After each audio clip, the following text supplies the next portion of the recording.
Ya, terangkan ini adalah sekitar tentang Porefly dan juga nanti sampai beresnya sih ya.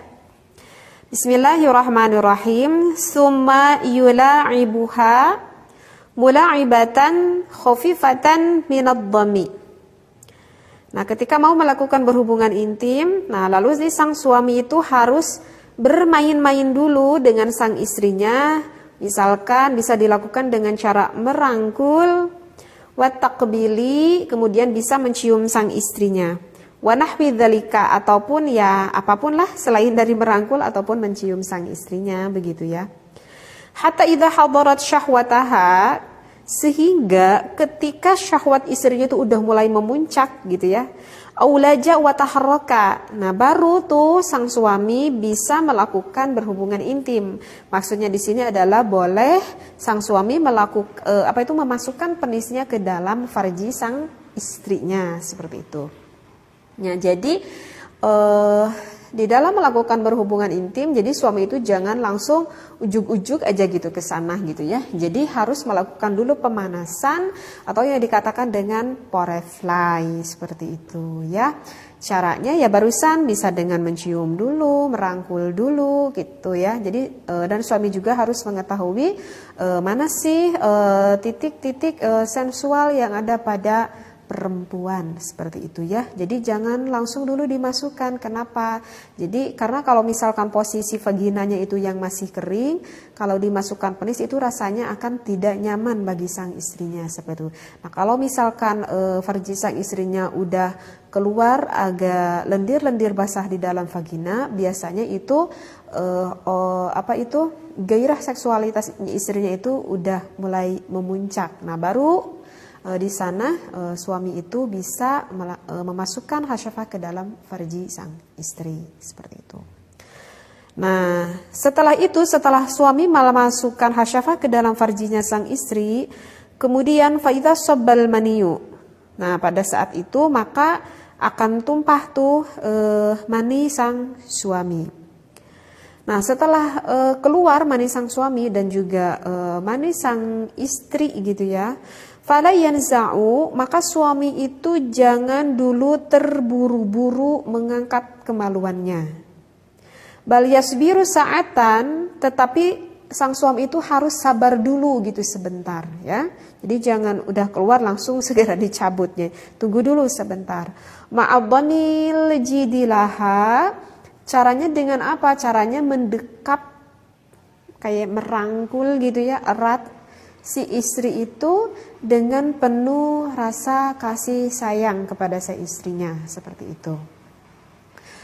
Fa'idha sakana jismuhu, setelah tubuh suaminya itu udah udah mulai tenang gitu ya. Maaf sekali ya, dan biasanya kalau udah mulai tenang gitu ya suaminya, biasanya sih zakar suaminya ataupun penis suaminya itu yang tadinya keras gitu ya, udah udah mulai melunak dengan sendirinya gitu biasanya kalau udah tenang. Nah, kalau udah posisi seperti itu baru deh suaminya boleh mencabut lah gitu, ibarat penisnya lah seperti itu. Sukunan aziman naza'a, maka suaminya itu baru boleh mengangkat kemaluannya, tuh bahasa dikatakan seperti itu ya. Bahkan wamala ala yaminihi hinan naz'i, dan setelah itu dia condongkan badannya itu ke arah kanan. Faqad dzakaru, sebab para ulama itu berkata anna dzalika mimma yakunu bihil waladu dzakaron. Nah, cara seperti ini bisa menyebabkan mempunyai anak laki-laki. Ini tipsnya ya. Di pembahasan sebelumnya sih ini udah pernah saya terangkan ya, kalau tips ingin punya anak laki-laki. Wayam sahani farjahuma, setelah itu baru keduanya antara suami dan istrinya itu harus mengusap kemaluannya itu masing-masing gitu ya.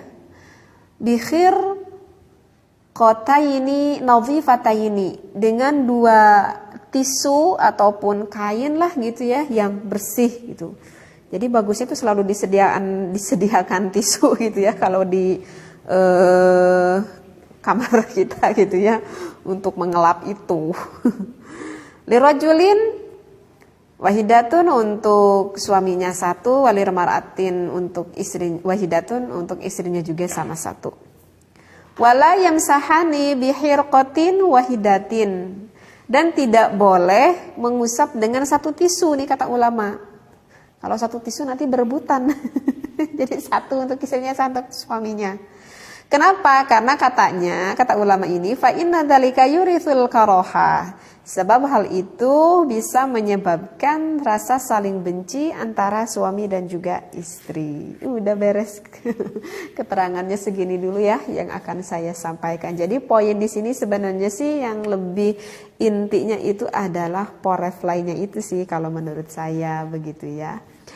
Mudah-mudahan bisa bermanfaat apa yang sudah saya bacakan di dalam kitab Fathul Izar ini. Wallahu a'lam wa billahi taufiq wal hidayah. Wassalamualaikum warahmatullahi wabarakatuh.